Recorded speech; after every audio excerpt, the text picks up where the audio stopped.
오늘 함께 나눌 말씀은 고린도전서 14장 1절부터 5절 말씀입니다. 함께 읽겠습니다. 사랑을 추구하며 신령한 것들을 사모하되 특별히 예언을 하려고 하라. 방언을 말하는 자는 사람에게 하지 아니하고 하나님께 하나니 이는 알아듣는 자가 없고 영으로 비밀을 말함이라.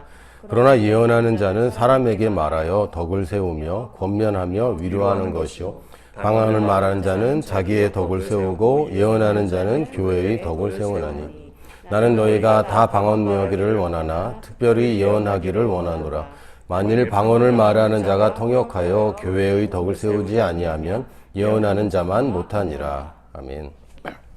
이제 고린도전서 12장부터 이제 은사 얘기가 많이 나오고 또 13장에는 우리가 잘 알다시피 사랑에 대해서 얘기를 하시고 14장에는 특별히 은사 중에서 방언과 예언에 대해서 얘기를 많이 하십니다.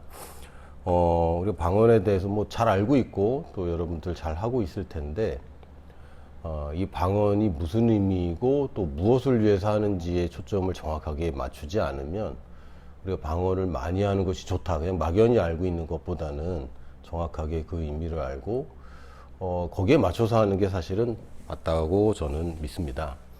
그래서 우리가 방언을 그냥 합니다. 그것 뭐 나쁘지 않고 그거 자체로도 의미가 있어요. 그러나 알고 하는 것이 더 좋은 것이겠죠.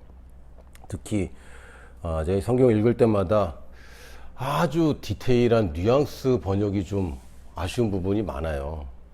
그 중에 하나가 오늘 제목인데 성경에는 개역개정 성경에는 이렇게 돼 있어요. 5절이 나는 너희가 다 방언 말하기를 원하나 특별히 예언하기를 원하노라 이렇게 되어 있는데 사실 헬라어의 어휘들을 보면 and와 but의 구별이 잘 없습니다. 원래 그 뭐라 그러죠? 이걸 접속사라고 그러나? 요거 자체가 and로도 번역이 되고 but 그러나라고도 번역이 되는 단어들이 있고 또 오늘 본문에 보면 접속사가 아예 없어요. 그래서 이거를 어떻게 번역하느냐에 따라서 아주 뉘앙스가 달라지는데 나는 너희가 다 방언 말하기를 원하나 이렇게 얘기하면 다 방언 말하기를 원하는데 그렇게는 안 되지 잘 약간 이런 뉘앙스처럼 보여서 혹시라도 방언을 좀 어려워하거나 잘 안 하시는 분들한테 굉장히 핑계거리가 됩니다. 근데 번역을 참 아쉬운 게 나는 너희가 다 방언 말하기를 원하고 특별히 예언하기를 원하노라 이렇게만 번역했어도 오해가 굉장히 많이 없어졌겠다 싶어요. 근데 이 개역개정 성경이나 예전의 성경들, 뭐 NIV나 뭐 그런 것도 마찬가지인데 영적인 부분에 대해서 별로 이렇게 경험이 없으신 분들이 번역을 한 것 같아요. 저도 이제 신학 대학원을 다녀봤지만 대부분의 그 번역이나 이런 전문가들이 다 교수님들인데 이분들이 연구는 많이 하지만 실제로 목회의 경험은 좀 적은 분들이 많거든요. 안 그런 분들도 좀 있긴 있었어요. 아주 훌륭하신 분들이 있었고 목회를 병행하시는 분들도 계셨는데 뛰어난 학자들은 또 사람들을 섬기고 이런 일은 좀 약하시더라고요. 근데 그런 분들이 이제 번역을 주로 하다 보니까 아무래도 좀 아쉬운 부분이 많이 있습니다. 우리가 방언하면은 뭐 랄랄라 하고 뭐 떼떼떼도 하고 뭐 코카콜라 펩시콜라도 하고 하이라이스 카레라이스 뭐 이렇게 뭐 알 수 없는 말로 하는데 지금도 여러 유튜브에서 방언에 관한 것만 치면요. 방언을 많이 해라라는 쪽하고 그 중에 이제 하나가 제가 예전에 했던 설교가 여전히 사람들이 많이 듣더라고요. 희한해. 수년 전에 한 건데 여전히 그 조회수가 계속 올라가요. 이게 돌고 도는 것 같아요. 근데 또 한쪽에서는 방언은 저렇게 괴상하게 한 방언은 틀렸다. 이건 외국어만 방언이지 못 알아듣는 방언은 말이 안 된다. 근데 저는 이 고린도전서 14장만 보면은 그런 말이 나올 수가 없거든요. 2절에 보면 방언을 말하는 자는 사람에게 하지 아니하고 하나님께 하나니 이걸로 그냥 종결이다. 왜 자꾸 방언을 외국어로 해야 된다고 그러냐. 외국어로 들리는 방언이 있을 뿐이지 여기 정확하게 사람에게 하는 거 아니고 하나님께 하는 거야 방언은 이라고 얘기해놨거든요. 예언은 사람에게 하는 겁니다. 사람 들으라고. 방언은 사람이 들을 필요가 없어요. 이 방언을 다른 말로는 또 영으로 비밀을 말한다고 그랬는데 사람이 알아들으면 그 비밀이 아니잖아요. 그러니까 못 알아듣는 게 기준이에요. 방언은 못 알아듣는 것이 정상이고 알아듣는 것이 예외적인 현상인데, 마치 첫 번째 방언인 사도행전 2장에 있던 방언이 예외적인 외국어로 사람들에게 들렸기 때문에, 그리고 정확하게 말하면 외국어로 말한다기보다는 외국어로 들린 겁니다. 그래서 각자가 자기 나라 말로 들었거든요. 근데 사람들이 웅성웅성 하는데 거기서 모두 다 외국어로 막 30개, 50개의 언어로 막 얘기하는데 자기 언어를 알아듣는다. 그럴 가능성은 별로 없고, 듣는데 이상하게 들린 것 뿐이죠. 그래서 외국어로 말하는 방언은 사실은 일반적이라고 할 수는 없고, 하나님께서 역사하셔서 이 사람들이 알아들을 수 있도록 외국어로 들리는 방언은 있었습니다. 그리고 다른 분들의 간증을 보더라도, 데이브 로버슨 목사님의 간증을 보더라도 이분이 방언을 말했는데 어떤 사람이 듣기를 옛날 방식의 독일어로 듣는, TV에서도 그런 일들이 벌어졌고, 이것이 그 나라 말로 말했다는 것보다는 그때 그렇게 들렸을 가능성이 훨씬 높다고 저는 봅니다. 물론 성경에 그걸 명확하게 구별하고 있지는 않은데, 그래서 방언을 말할 때 그렇게 외국 사람들이 알아듣는 경우들이 생기는 것이고, 그것이 사실 방언 통변의 은사하고도 분명하게 연결이 돼 있습니다. 방언을 외국어로 말할 때 통역하는 게 아니죠. 방언을 말했는데 이 사람이 비밀을 말했는데 하나님께서 그것을 또 알려주길 원하시면 그 비밀을 통역하는 사람들이 생기는데, 외국어로 들리는 것도 사실은 통변의 은사가 같이 임한 것과도 맥락이 상통합니다. 그러니까 나는 방언을 얘기했는데 이 사람이 독일 사람이 독일어를 알아들은 거죠. 내가 독일어를 말했다기보다는. 그렇다면 이 사람에게 통변의 은사가 같이 임했을 가능성도 꽤 있습니다. 그래서 방언과 통변이 합쳐지면 예언과 똑같은 역할을 하는데, 그래서 방언을 외국어로 해야 된다는 것은 고린도전서 14장 2절과 정면으로 대치됩니다. 하나님께 하는 거지 사람한테 하는 거 아니고, 이거 비밀 얘기하는 거야. 알아듣는 사람이 없어 라고 방언을 정의했는데, 외국어로 내가 말한다면 그 사람은 알아듣는 거고, 녹음해서 얘기한다면 누군가는 다 번역이 가능하다는 얘기잖아요. 그래서 이거는 이 부분을 설명을 못합니다. 근데 그거 가지고 언어적으로 자꾸 설명을 하고 방언이란 말뜻이 이런 거고 자꾸 그러는데, 사실 사도행전 2장에 사람들이 방언 얘기했을 때 방언이라는 것 자체가 없었어요. 이 온 우주에 방언이라는 것 자체가 존재하지 않았고, 이 사람들이 이걸 뭐라고 부르겠습니까? 그러다 보니까 근데 사람들이 외국어로 들었다고 하니까 그냥 방언이라고 이 말을 붙였을 뿐입니다. 방언은 영어로 말하는 비밀이 기본적으로 우리가 방언을 할 때마다 알고 있어야 되고요. 그래서 방언을 하는 시간이 여러분이 지루할 수도 있고 혹은 귀찮을 수도 있고 방해받을 수도 있는데, 그럴 때마다 내가 지금 영어로 비밀을 말하고 있어. 내가 지금 방언하는 것은 하면 좋다니까 그냥 하는 게 아니라 내가 지금 영어로 비밀을 말하고 있고, 듣는 사람은 없지만 분명한 언어의 일종입니다. 그리고 랄랄라 하시는 분들이 가끔은 자기는 왜 이렇게 세련되지 못하냐, 언제까지 이걸 해야 되냐, 뭐 이런 질문도 하시고 그러는데, 여러분 우리가 알고 있는 모든 디지털 세계는 0과 1 둘 중에 하나입니다. 꺼졌거나 켜졌거나 요거 가지고 모든 신호들을 다 만들어내는 거고요.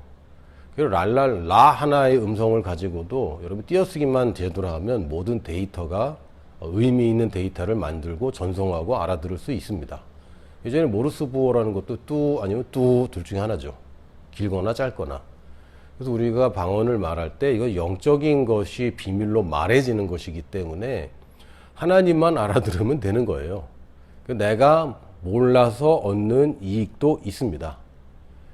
만약에 하나님께서 나한테 다 가르쳐 주신다면, 적어도 제가 예수님을 믿고 제가 12살부터 교회를 다니기 시작했는데, 저는 뭐 이렇게 큰 저항 없이 그냥 성경 그대로를 이제 믿기 시작했어요. 지금 생각해 보면 왜 아무 의심도 안 했지? 근데 아마 어렸으니까 그렇겠죠.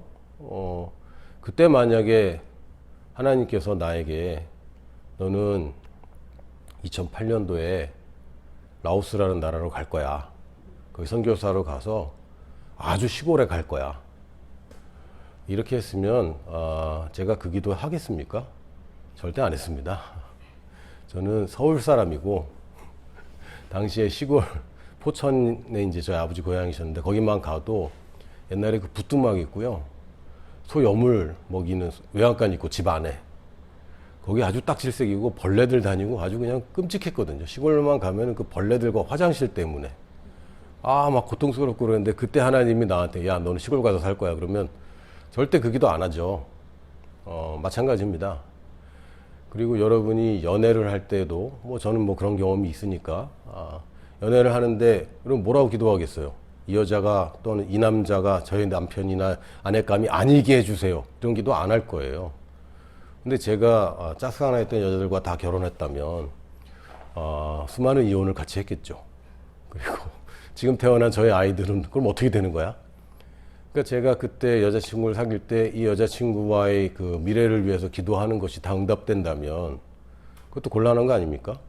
그래서 제가 만약에 그때 정말 나의 결혼을 위해서 기도한다면 뭐라고 기도해야 되겠어요? 내가 알지 못하는 내 배우자를 위해서 기도해야 정상이겠죠. 난 알 수도 없고.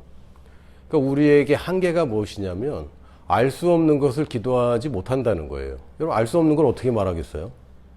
내가 기도 제목으로 삼지 않은 것을 어떻게 기도하겠어요? 그런데 방언이라는 것은 완전 치트키입니다. 내가 알지 못하는 채에 하나님이 나에게 비밀을 말할 수 있도록 해주시고 말하고 의심하지 않은 것은 그대로 된다. 아멘? 방언은 의심할 수가 없어요.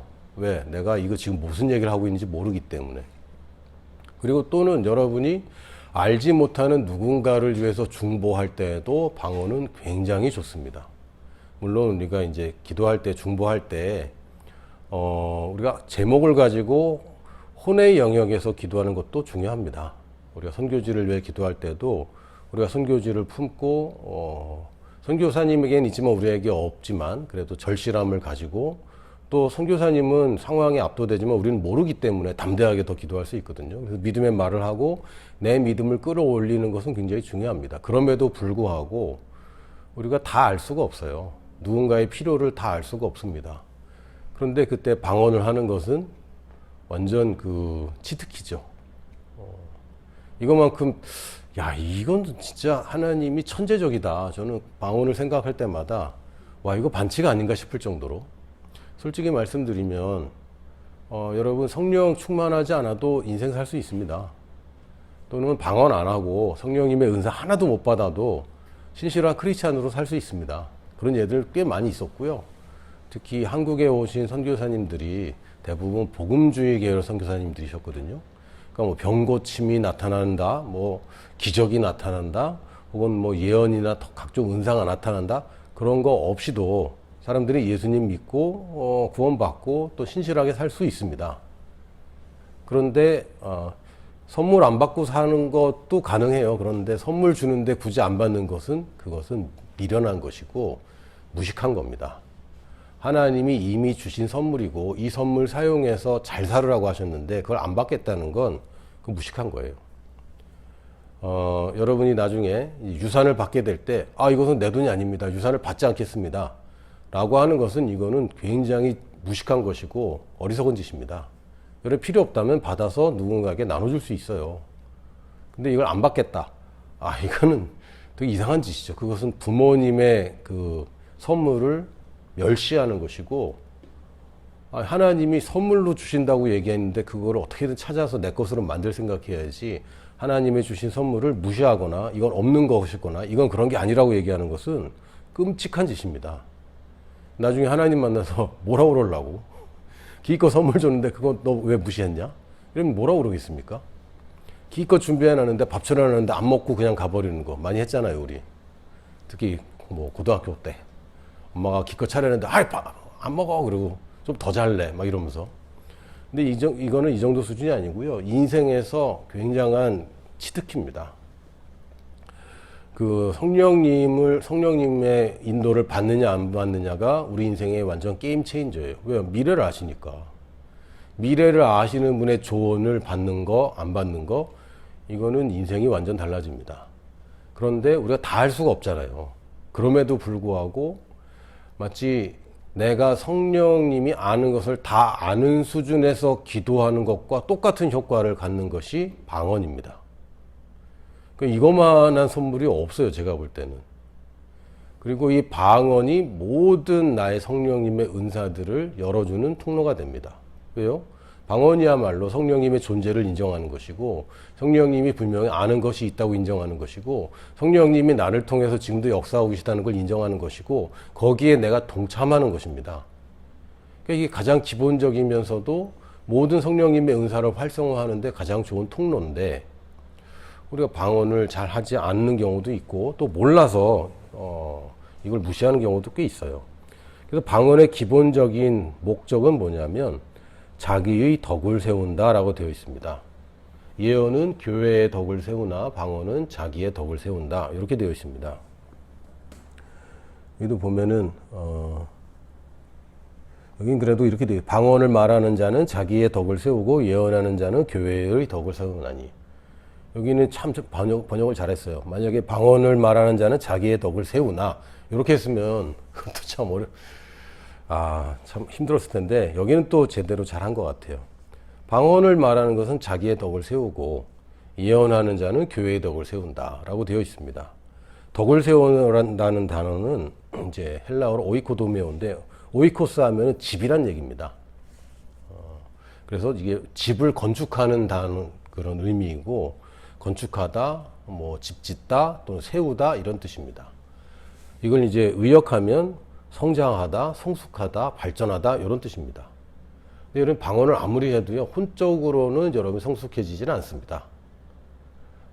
혼을 성숙하려면 여러분 말씀을 읽고 고백해야 됩니다. 지식을 늘리는데 방언을 한다고 지식이 늘지는 않아요. 그런데 지식만 들어서도 곤란한 거죠. 그래서 영적인 힘을 갖는 거, 원동력을 갖는 거, 나에게 이런 어떤 충전되는 것, 이것이 바로 방언의 가장 기본적인 효능인데, 결국은 영적으로 성장한다는 얘기는 여러분의 영이 성장한다는 얘기는 사실은 정확히 말하면 아닙니다. 왜냐하면 여러분 영은 거듭날 때 이미 온전합니다. 여러분이 어린아이 성령님, 베이비 성령님을 여러분이 모신 게 아니에요. 그리고 예수의 영인데 베들레헴에 태어난 갓난아기 예수의 영을 모신 게 아닙니다. 부활하신 예수의 영이, 예수를 부활케 한 그 성령님이 내 안에 들어오셔서 이분은 나를 거듭나게 하는 순간부터 어른입니다. 우리가 착각하는 것 중에 하나가, 나에게 성령님이 오셨는데 성령님이 씨앗의 형태로 오신다고 자꾸 생각하다 보니까 내가 내 안에 영이 자라야 된다고 생각하는데요. 아닙니다. 하나님의 창조는, 여러분, 닭이 먼저입니까? 달걀이 먼저입니까? 성경을 믿는 사람들은 명확해야 됩니다. 닭이 먼저입니다. 왜냐하면 성경에 알을 창조했다는 얘기가 없어요. 다 짐승대로 창조하셨다고 그랬고, 아담이 갓난아기로 태어났을까요? 어른으로 태어났을까요? 갓난아기로 태어났으면 아담 죽었죠. 엄마 아빠 없는데. 그래서 아담도 하나님이 장성한 상태로 창조를 했습니다. 그럼 우리가 거듭남이라고 얘기할 때도 내 영은 이미 분명하게 성숙했고, 이 영은 성령님과 똑같기 때문에 내가 영적으로 더 성장해야 된다는 말은 영이 영향력을 가지고 내 혼의 영역에서 내 혼이 양보되어지는 것을 얘기하는 것이지, 영이 더 뭐 이렇게 되는 것은 아닙니다. 그래서 우리가 영의 지배력이 상승하게 되는 거예요. 내 영은 성숙해 있고 뭐 그것이 더 발전되어 커질 필요가 없지만, 이 영이 내 혼에 미치는 지배력이 증가하는 것이고, 결국은 다스림이 증가하는 것입니다. 그래서 방언을 많이 하면요, 이상하게 말씀에 대한 계시가 잘 열립니다.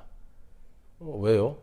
지배력이 상승했기 때문에, 다스림이 상승했기 때문에 내 혼의 영역에서 내 지식으로, 또 내가 지금까지 경험한 것으로 고정관념들이 약화됩니다. 그래서 계시가 잘 일어나고, 그래서 하나님 하시는 말씀을 더 잘 듣게 되는 그런 부수적인 효과들이 있습니다. 그래서 이 사도 바울은 고린도전서의 14장을 여러분이 잘 보시면 마치 방언의 할애를 한 장을 다 한 것 같아요. 사랑은 13장 한 장에 할애되어 있지만 방언에 대해서는 사실 12장과 14장에 굉장히 강조되어 있습니다. 근데 많은 사람들이 고린도전서 13장은 사랑장이야 그러면서 굉장히 중요하게 생각하는데, 이 방언에 대해서는 우리가 좀 약하게 생각하는 경우가 있거든요. 근데 은사를 얘기하고 사랑을 얘기하고 다시 방언을 얘기하는 것은 굉장히 의미가 있습니다. 사랑해야 되는 건 우리 다 알아요. 그렇죠? 원수를 내 몸과 같이 사랑해라. 다 알아요. 계명을 지켜야 되는 거 우리 알아요. 계명이라는 것은 안 지키면 어떻게 돼요? 만약이라는 게 없는 겁니다. 이건 안 지킨다는 가정 자체가 없는데 우리 안 지키잖아요. 그래서 뭐 자괴감이 드는데 그럴 때 치트키를 쓰는 겁니다. 방언이죠. 이 성경을 우리가 장절로 끊어서 읽는데 뭐 편의상 어쩔 수가 없어요. 그러나 이 문맥의 흐름을 보면 사랑을 해야 되는 건 알겠는데 물론 방언을 사랑 없이 방언하고 울리는 꽹가리 같고 분명히 얘기했습니다. 천사의 방언을 한다고 하더라도 다 의미 없다. 사랑 없으면 중요합니다. 근데 사랑을 하게 하려면 은사를 잘 활용해야 됩니다. 그러면서 고린도 14장 후반부에 보면 바울이 어마어마한 말을 합니다. 내가 누구보다도 방언을 더 많이 하지. 와, 이런 자신감 어디서 나오는 거죠? 전 세계에 물론 그 당시엔 크리스찬들이 몇 명 없었죠. 그럼에도 불구하고 12사도가 11사도 뭐 마띠아까지만 12사도가 존재하고 집사님들이 존재하고 초기 그리스도인들이 존재하는데 바울은 내가 모든 사람보다 방언 더 말한다? 이런 자신감으로. 근데 사도 바울이 1등인 게 몇 가지가 있는데요. 일단 뭐 선교하러 돌아다니는 거는 1등입니다. 그리고 방언도 1등입니다. 그래서 바울이 분명하게 자기 스스로 밝혔고 이게 성경이 됐으니까 거기다가 계시의 영역도 바울이 제가 볼 때는 어떤 성경보다 1등입니다. 성경 권수로 따지면 바울이 제일 많이 썼어요. 쓰는 편지마다 성경이 됐어요. 근데 이게 연관성이 없을까요? 있습니다. 분명하게 있습니다.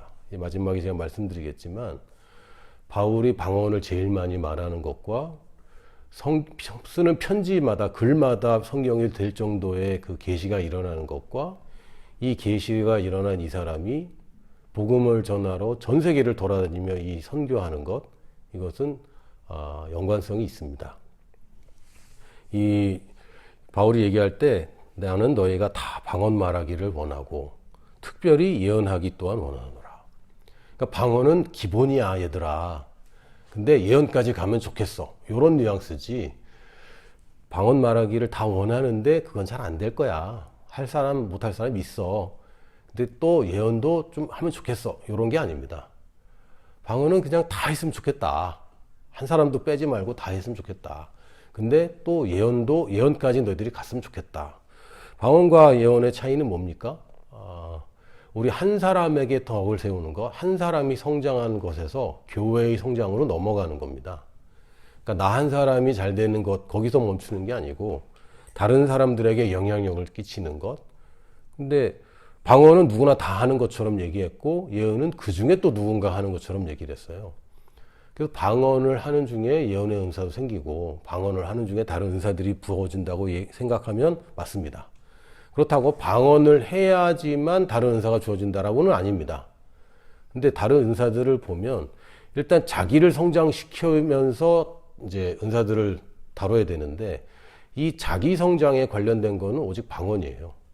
근데 우리가 방언으로 나만 성장하고 나만 계시가 일어나고 그게 아니라 그것이 교회의 성장, 즉 하나님 나라의 다스림의 영역이 확장되는 것을 방향성을 제시하고 있습니다. 영어로 나만 다스리는 것에서 이제 교회가 이 세상을 다스리는 것까지 가는 것이 하나님의 방향성이고 그걸 가능케 하는 첫 단계가 방언입니다. 그래서 은사와 부르심에는 후회하심이 없느니라. 로마서 11장 29절에 되어 있는데요. 은사를 부르심과 묶어버렸습니다. 하나님의 은사와 부르심에는 후회하심이 없느니라. 여러분 은사를 사모하는 사람들이 많습니다. 저도 손을 주면 다 났으면 좋겠고요. 딱 보면은 미래를 다 맞췄으면 좋겠고 이 사람인지 아닌지 딱 제가 말해줬으면 좋겠어요. 얼마나 좋습니까? 그럼 제가 저희 교회에 줄을 서지 않겠습니까? 사람들이 예언 받으려고. 물론 곤란하긴 하지만 근데 하나님의 부르심에는 은사가 따라와야 정상입니다. 하나님이 불렀는데 불러서 내가 가는데 거기에 따르는 은사가 없다. 그럼 그건 뭐죠? 하나님이 나 혼자 하라는 거잖아요. 근데 예수님도 그렇고 내가 예수님도 제자들을 보내면서 내가 너희와 온 이 마지막까지 함께 하겠다. 이 세상 끝날까지 함께 하겠다. 함께 하면 뭐가 나타나죠? 기적들이 나타나죠. 성령님의 나타나심이 분명히 있습니다.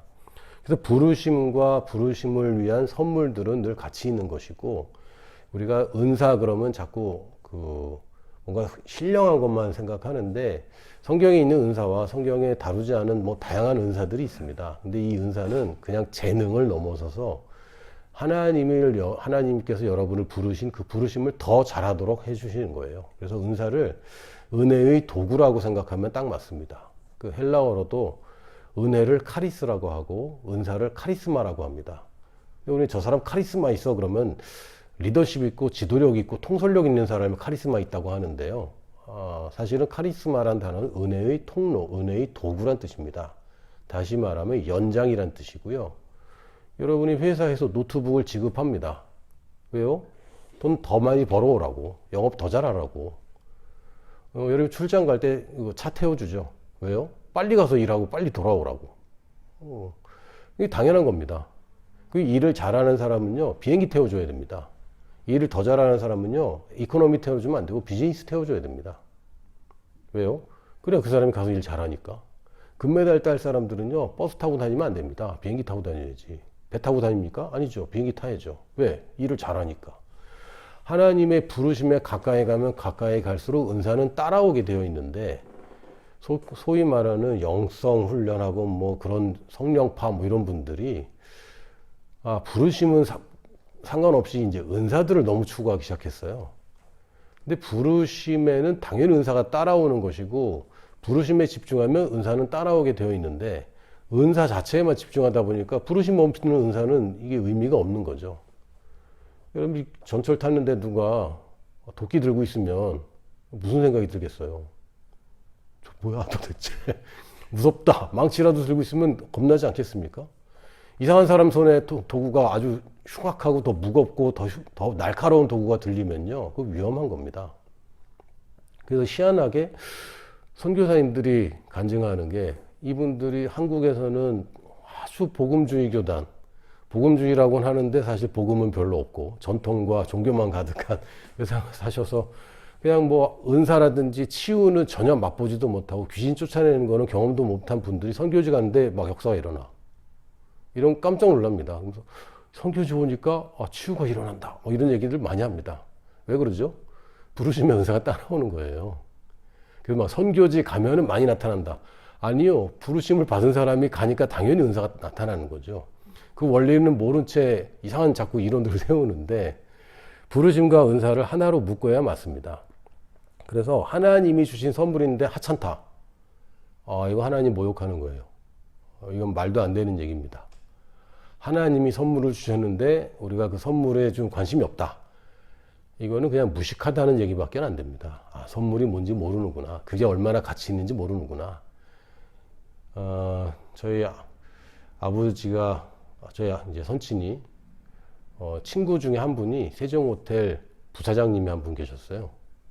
그래서 연말이 되면은 세종호텔에 그 뷔페권을 주셨어요. 그럼 아버지는 이제 저희 자녀들에게 평소에 못 먹는 건 먹여주시려고 저희를 꼭 데려가셨거든요. 저는 가면은 먹는 게 딱 정해져 있어요. 김밥하고 군만두. 다른 거는 모르겠어. 저게 뭔지를 몰라, 내가. 그러니까 김밥하고 군만두만 실컷 먹고 오는 거죠. 그 당시에 제가 뭐 초등학교 시절이니까 거의 뭐 40년 전인데, 그때 그 뷔페가 2만 원이 넘었거든요. 그때 2만 5천 원, 3만 원 그럴 때예요. 거기 가서 김밥하고 군만두 먹고 오는 거죠. 그걸 보면 우리 아버지는 얼마나 애가 탔을까. 그래 맛있게 먹으라고 얘기했지만 얼마나 속상했을까. 그 귀한 거를. 지금 하나님의 은사도 그런 겁니다. 하나님 보실 때 저거 기껏 줬는데 저걸 사용하면 금방 해결되는데,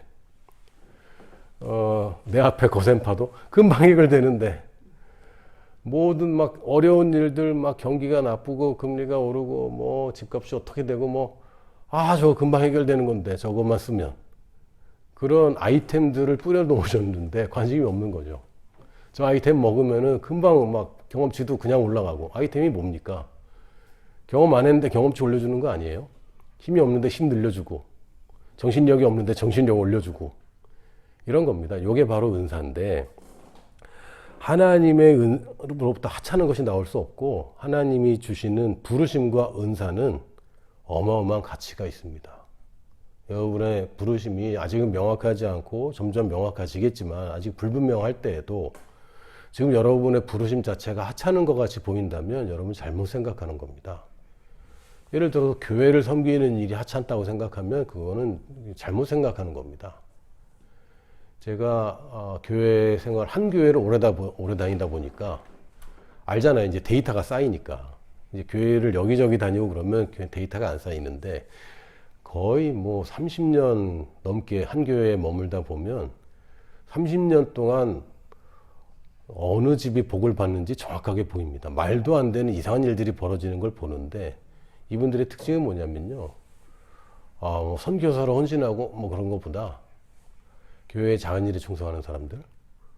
뭐 대단한 건 아닌데 자기가 왜 사는지 그냥 자기가 돈 벌고 자기가 일하고 자기가 주부로서 봉사하는 것 자체를 굉장히 귀하게 여기는 분들.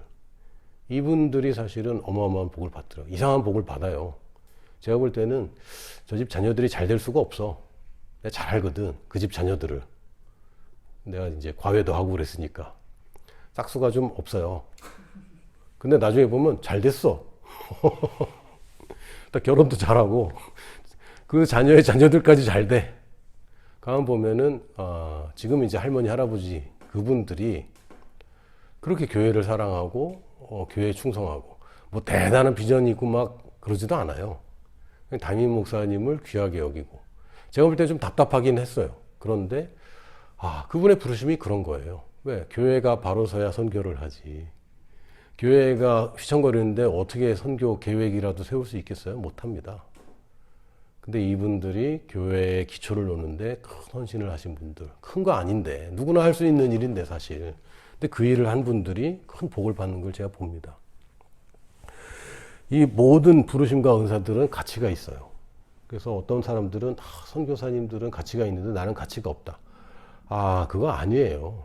여러분의 가치는 하나님이 정하는 것이고 하나님이 여러분을 그 부르심으로 인도했다면 여러분은 그 가치를 실현하는 겁니다. 그래서 절대로 선교사는 대단하고 그냥 뭐 평신도란 말 아주 딱 질색입니다. 평신도가 있으면 평목사도 있어야 되고 평선교사도 있어야 되네. 그럼 평신도, 특신도 따로 있나요? 아니에요. 신도는 믿는 자고 평범하게 믿는 자란 뜻인가? 그러면 괴팍하게 믿는 자도 있어야 되겠네. 귀신자? 아닙니다. 그런 거 없어요. 그리고 은사는 부르심을 이루는데 필요하기 때문에 주시는 겁니다. 그거 없어서 할 수 있냐? 할 수 있습니다. 제가 은사 얘기할 때마다 늘 예를 드는 게 여러분 맨손으로 못 박을 수 있습니까? 할 수 있습니다. 예전에 그 홍콩 영화 보면 소림사에서 단련하고 철사장하고 그러면요 30년 노력하면 여러분도 맨손으로 못을 박을 수 있게 됩니다. 근데 그걸 왜 하는 거야 도대체?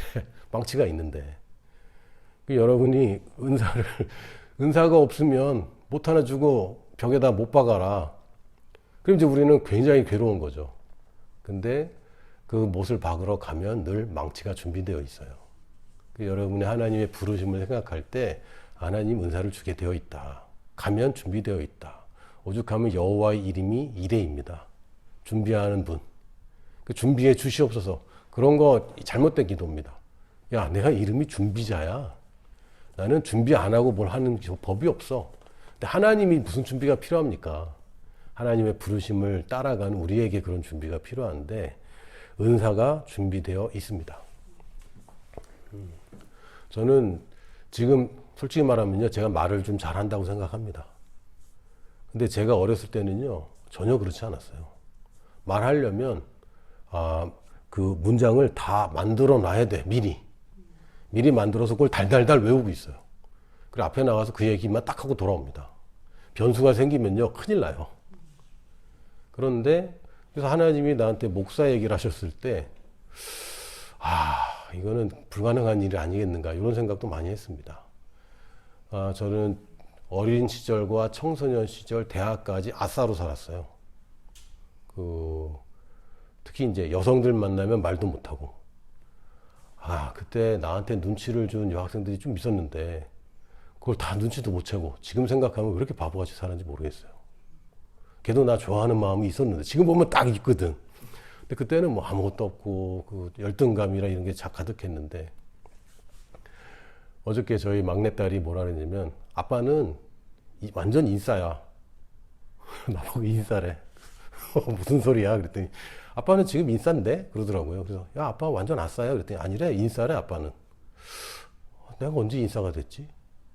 부르심을 따라가면 그렇게 변하게 되어 있습니다. 부르심을 안 따라가면요 자기 혼자 그렇게 고생해요. 왜 은사가 따라오질 않는데 아니 하나님의 일을 하는데 하나님이 안 도와줘. 그건 뭐죠? 그럼 하나님이 괴팍한 분이라고 얘기하는 거예요. 그럴 수 없어요. 달란트 맡겨주신 분이 우리 주인은 그냥 마음이 막 아주 강팍하고 심지 않은 데서 거두고 막 주지도 않고 막 방해만 안 하면 다행이야. 이런 분으로 오해하니까 어떻게 합니까? 주신 것을 사용을 안 하죠. 주셨는데도. 근데 하나님은 늘 주시는 분이고 하나님이 원하시는 게 있다면 나보다 그분이 훨씬 더 많이 원하세요. 그런데 은사를 안 줄 수가 없고요. 은사는 부르심을 이루는 방향으로 쓰이는 게 맞는 것입니다. 우리가 방언을 할 때 그냥 좋다니까 하는 거 혹은 그러면 뭐 계시가 많이 일어난다니까 하는 거 또 내가 모르는 기도를 하기 때문에 내가 잘 된다. 그냥 단지 영적으로 열리기 때문에 그건 거쳐가는 그 중간 단계만 얘기하는 것이고 방언은 여러분의 부르심을 이루는데 큰 도움이 됩니다. 내가 부르심 얘기하는데 방언을 하는 사람과 안 하는 사람은 게임이 안 돼요. 왜요? 부르심은 모두 은사들을 동반하고 은사는 부르심을 위해 쓰이는데 가장 기본적으로 너희는 모두가 방언 말하길 원한다고 이 기본적인 방언 자체도 우리의 부르심을 위해 쓰이는 것입니다. 그래서 하나님의 부르심이 뭡니까? 첫 번째는 구원받기를 원하시죠. 죄와 어둠과 이 악에서 건져내서 불러주시죠. 나와라 라고 말씀하신 그 부르심. 이 구별을 위한 것입니다. 이걸 우리가 거룩함이라고 부르는데 우리가 구원받는 것, 그게 거룩함입니다. 여기로의 부르심이 있고 그리고 부르심 중에 가장 기본적인 게 우리가 성숙하고 성장하는 것이 주님의 뜻입니다. 이러면 저는 자녀들이 저보다 훨씬 더 훌륭하고 더 큰 영향을 미치는 리더가 되길 원해요. 근데 지금 성장하지 않으면서 그걸 한다. 역할만 한다. 그 이상한 거죠. 우리가 부르심을 따라간다고 하는데 자꾸 말씀의 은혜는 안 되고 자꾸 소진되고 답답하다. 충전이 안 된다. 그거는 지금 잘못된 데가 있는 거예요. 뭘 일시적으로 우리가 돌파할 수는 있는데 그게 지속되거나 답이 안 나온다면 그건 지금 잘못된 데가 있는 겁니다. 부르심은 여러분의 성숙을 동반합니다. 부르심으로 가는데 성숙하지 못하고 소진된다. 그건 이제 마르다처럼 살고 있는 거예요. 좋은 것은 놓쳐버리고. 그래서 부르심 중에 성숙이고 성숙은 곧 재생산을 얘기합니다. 하나님이 원하시는 성숙은 나만 괜히 영적으로 성숙한다. 아닙니다. 재생산까지 동반하는 것이고 그리고 하나님의 부르심은 결국 보내심으로 완성됩니다. 여러분이 나고 자라고 여러분이 친숙한 곳에서 이루어지는 것이 아닙니다. 새로운 곳에서 늘 개척하고 빈 곳을 채우는 것이 하나님의 부르심이고 그래서 부르심은 보내심을 동반하고 우리는 그것을 미션이라고 부르고 우리 한 사람 한 사람에게 미션이 있어요. 이 세 가지가 부르심에 꼭 들어가야 되는 겁니다. 근데 부르심을 이루기 위해서는 내가 자꾸 거룩함을 잃어버리는 쪽으로 간다. 이거 지금 잘못된 거고요. 내가 성장하지 못하는 부르심으로 가서 그냥 헌신만 하고 있다. 이런 크리스찬들 많이 보잖아요, 주변에. 너무너무 참 선하고 훌륭하긴 한데 그냥 점점 소진돼서 그런 어른들 좀 많이 봅니다. 최근에 만난 분도 교회에 그렇게 열심으로 사셨고 모태신앙으로 교회를 그렇게 섬겼는데 지금은 교회도 안 나가. 그러다가 이제 저를 만나서 이제 다시 믿음 생활 시작하는 분들. 뭐 예전에는 청년부 회장했다고 그러고 학생부 때 회장했다고 그러고. 근데 이분들이 교회에 대해서 좋은 감정이 별로 없어요. 왜? 헌신만 당했어. 지금도 큰 교회들 보면은 청년부는 헌신부야. 노동부예요, 노동부. 무슨 행사 있으면 맨날 도우미해야 되고 이거 해야 되고 저거 해야 되고. 근데 괜찮아요. 그런데도 자기가 성장하고 있다면 괜찮아요. 근데 대부분 성장하지 못하거든요. 그거는 사역자들이 할 일인데 사역자들은 어차피 페이를 받는 거고 그거 하라고 돈 받는 거예요. 근데 성도들이 자원하는 마음으로 은혜 받는 자리에 있어야 되는데 그냥 곡간 빼먹듯이 자꾸 빼먹는 모습을 볼 때 저는 너무 속상합니다. 이건 하나님의 부르심이 아닙니다. 그거는 목사의 부르심이지 목사님이 자기 할 거를 성도들을 자꾸 사용하는 건데 저는 아주 딱질색이에요. 그리고 보냄받아야 부르심입니다. 나는 뭐 여기 좋아. 여기 구별되니까 교회 오면 좋아. 교회는 나랑 비슷한 사람들만 있고 거기다가 나는 영적으로 성장하고 있어. 근데 교회는 세상을 위해 존재하는 것이지 교회는 성도를 위해 존재하는 게 아닙니다. 교회는 세상을 위해서 성도를 충전하는 곳이지 성도들 성공하고 성도들 돈 많이 벌고 성도들 치유받고 아닙니다. 세상을 치유하고 세상을 부유케 하기 위해서 교회가 존재합니다. 그래서 방언을 한다는 것 자체가 방언은 우리를 성숙하게 하는 거잖아요. 근데 성숙 자체가 생산을 염두에 두는 것이고 그래서 사도행전 2장의 첫 번째 방언 자체가 굉장히 큰 의미를 가지고 있습니다. 4절부터 사도행전 2장 4절부터 8절을 보면 그들이 다 성령이 충만함을 받고 성령이 말하게 하심을 따라 다른 언어들로 말하기를 시작하니라. 그때 경건한 유대인들이 천하 각국으로부터 와서 예루살렘에 머물러 있더니 이 소리가 나매 큰 무리가 모여 각각 자기의 방언으로 제자들이 말하는 것을 듣고 소동하여 다 놀라 신기하게 여겨 이르되 보라 이 말하는 사람들이 다 갈릴리 사람이 아니냐 우리 각 사람이 난 곳 방언으로 듣게 되는 것이 어찌 됨이냐. 첫 번째 방언이 은사로 왔는데 이 은사가 뭘 동반했습니까? 복음을 증거하는 통로가 되었고 사람들에게 하나님의 영광이 나타나는 통로가 되었고 재생산하는 것까지 발전했습니다. 이게 사실의 방언의 목적인 거예요. 방언을 하면 여러분이 성숙하게 됩니다. 여러분이 힘을 갖게 되고 여러분이 활력을 얻게 됩니다. 그래서 뭐 하라고? 영혼 구원하라고. 제자를 만들라고. 세상을 여러분들이 얻어오라고. 그것이 방언의 목적입니다. 여러분 방언할 때마다 이 방언이 나의 부르심을 지금 이루고 있어. 이 방언을 말함으로 나의 부르심이 더 힘을 얻게 되었고 지금 내가 살고 있는 세상에서 나의 영향력이 더 강해지고 있어. 그래서 방언을 하는 겁니다. 그게 아니고 그냥 방언이 좋다더라. 아니에요. 방언은 우리 부르심을 이루는 치트키입니다. 나의 부르심, 지금의 부르심과 미래의 부르심을 이루는 이 치트키를 여러분이 무시하지 마시고 하여튼 틈나는 대로 하는 거예요. 그래서 방언은 뭐 대단하게 심취해서 하는 거 큰 의미가 없어요. 어차피 못 알아들어. 그래서 틈나는 대로 하시고 물론 부작용이 있습니다. 턱이 좀 아프고 입이 좀 말라요. 그런데 그냥 하는 겁니다. 왜요? 하나님이 주신 선물인데 이게 쓸모가 없을 리가 없어요. 하나님이 쓸모없는 거 주실 리가 없고 싸구려 주시는 분이 아닙니다. 할렐루야. 하나님 주신 선물 잘 사용하시기를 예수님의 이름으로 축복합니다. 아멘.